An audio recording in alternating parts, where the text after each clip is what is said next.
Where former vice presidents fear to tread, Mark Steyn will leave a massive footprint, carbon and otherwise. He's appearing in Steyn-A-Mite at the Metro Toronto Convention Centre on April the 24th, and I'll be carrying his bags, really.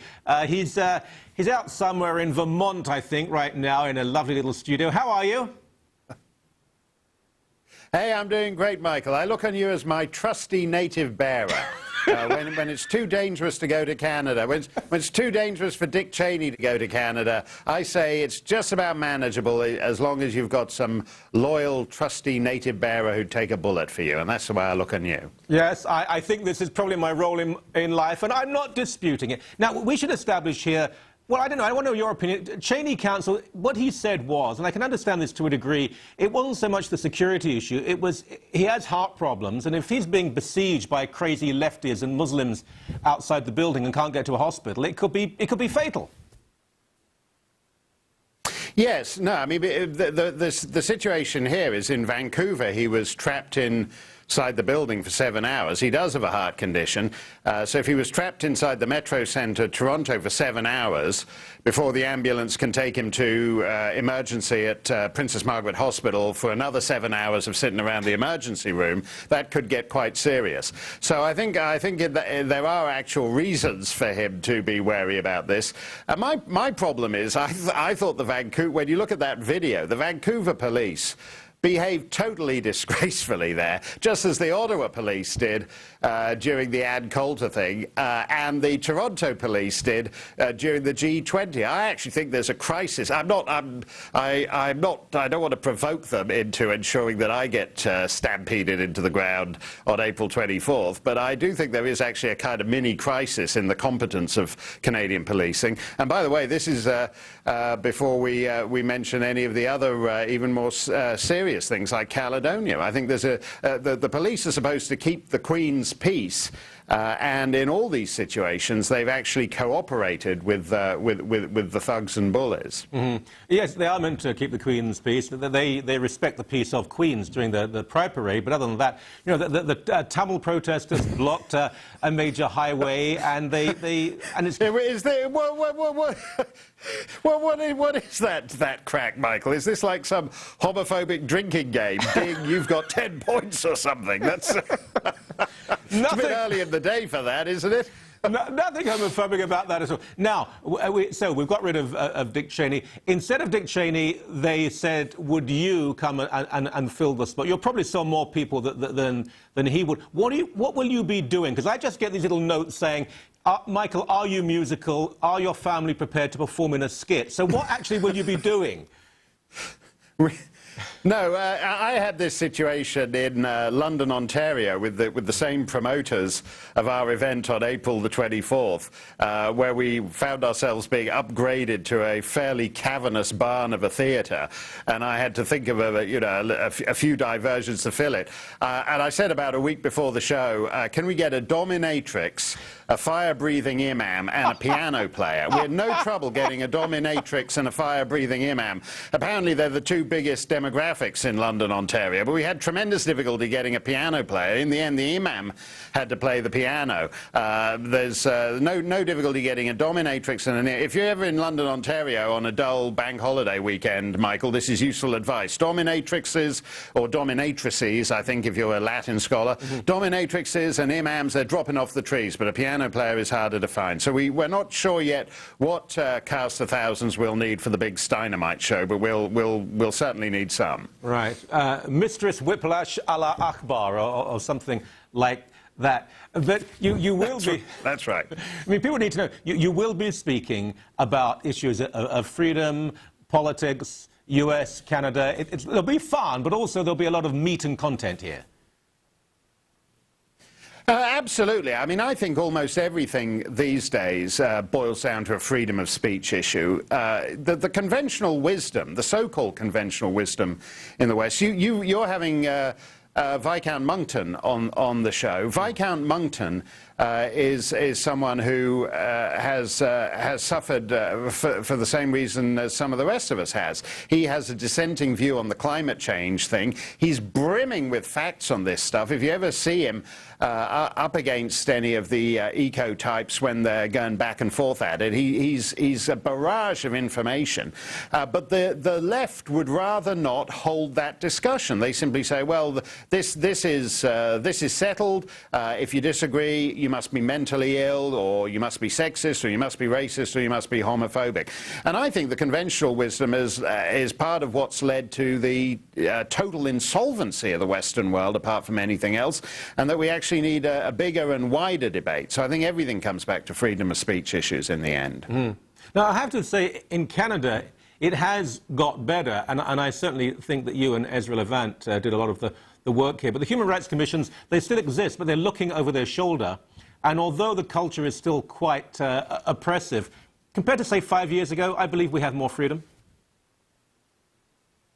Yeah, I think it's fair to say that, for example, Section 13, the federal law under which I was reported by the Canadian Islamic Congress, your pals, I think it's fair to say that by the time I was done with that, and by the time Ezra was done with it, and a fellow called Mark Lemire, Section 13 is basically unenforceable now. It's still on the books.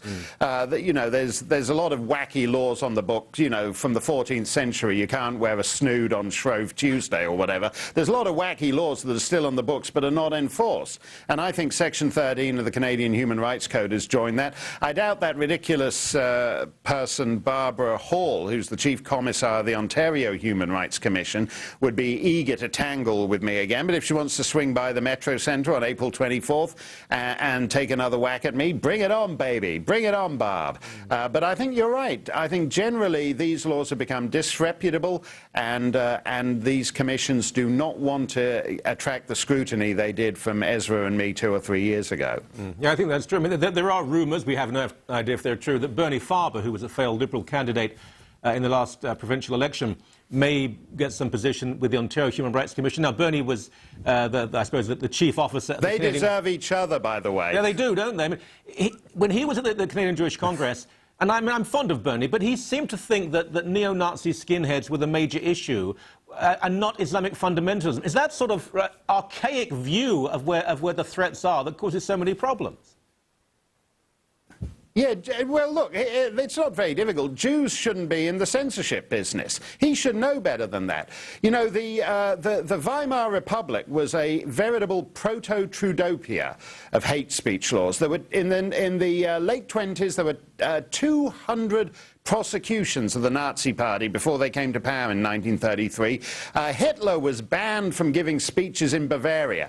A fat lot of good it did, all these stupid hate speech laws. And so now we have Bernie Farber, the last friend of Section 13, terrified because some loser white supremacist living in his parents' basement out on the prairie in Saskatchewan might be posting something to the internet. If he was that big a supremacist, he wouldn't be living in his parents' basement in Saskatchewan. But to Bernie Farber, that's a far bigger deal than any of than, for example, the biggest resurgence of real vicious anti-Semitism in the Western world today since the 1930s.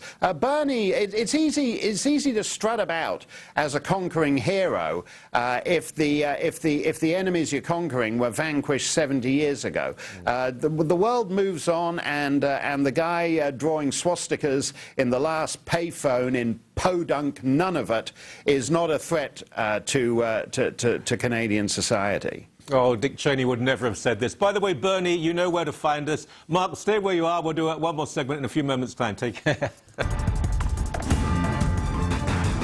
April 24th, you've got to be there at the Metro Toronto Convention Centre. Steyn-A-Mite, Mark Steyn, will be there replacing Dick Cheney, who, understandably perhaps, his security people said because of his heart condition, couldn't risk being besieged with Canadian policing inside that building. I will be there, as Mark said, as his faithful native servant. Also, I'm launching my new book, Heresy, 10 Lies They Spread About Christianity, on that particular evening.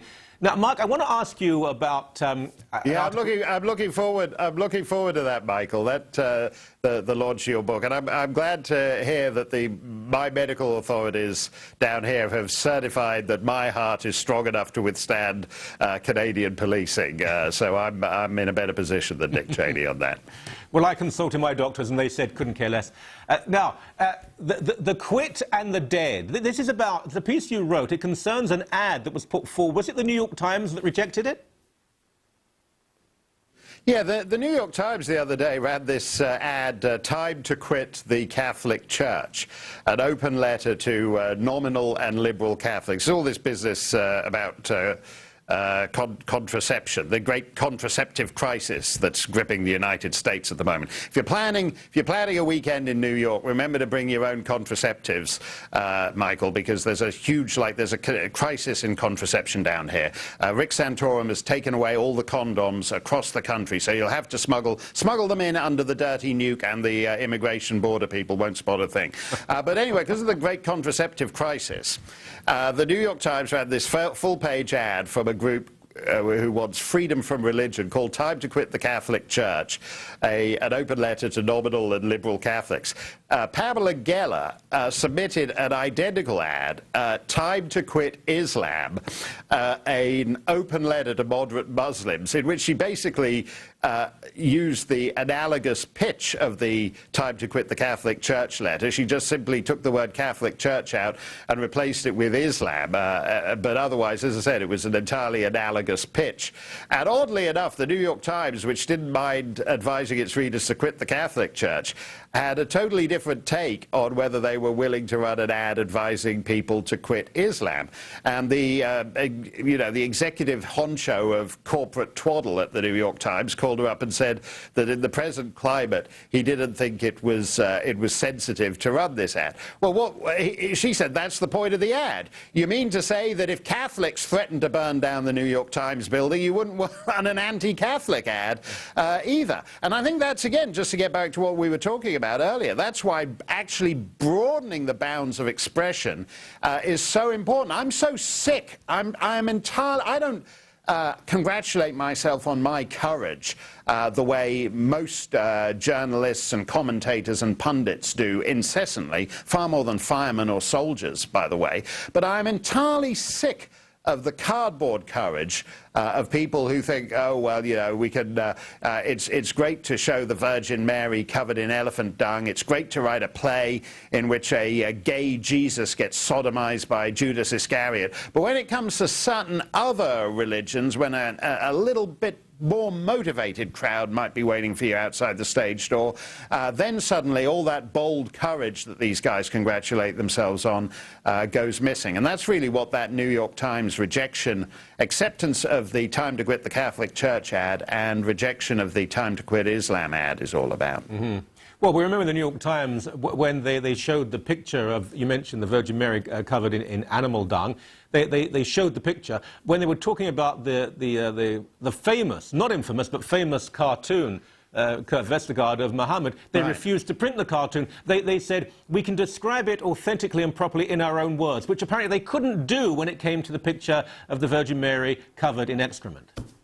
No, I mean, that's how crazy it is. They were running a story on the Danish cartoons offending Islam, and they illustrated it with a picture offending Catholics. Yeah. And they weren't even the most ridiculous ones. The ones I always loved in that thing were the CNN guys who had a drawing of that cartoon, the Kurt Vestergaard cartoon you mentioned, but they sent it down to their graphics department to have Mohammed's face all pixelated as if he'd entered the witness protection program. Can you imagine that? Can you imagine the producer actually giving that assignment to the guy? Here, take this line drawing and blur the guy's face, and the fellow in the graphics department saying, wait a minute, this is a line drawing of a guy who died in the 7th century. Why does he need to be in the witness protection program? This double standard is entirely absurd. Mm.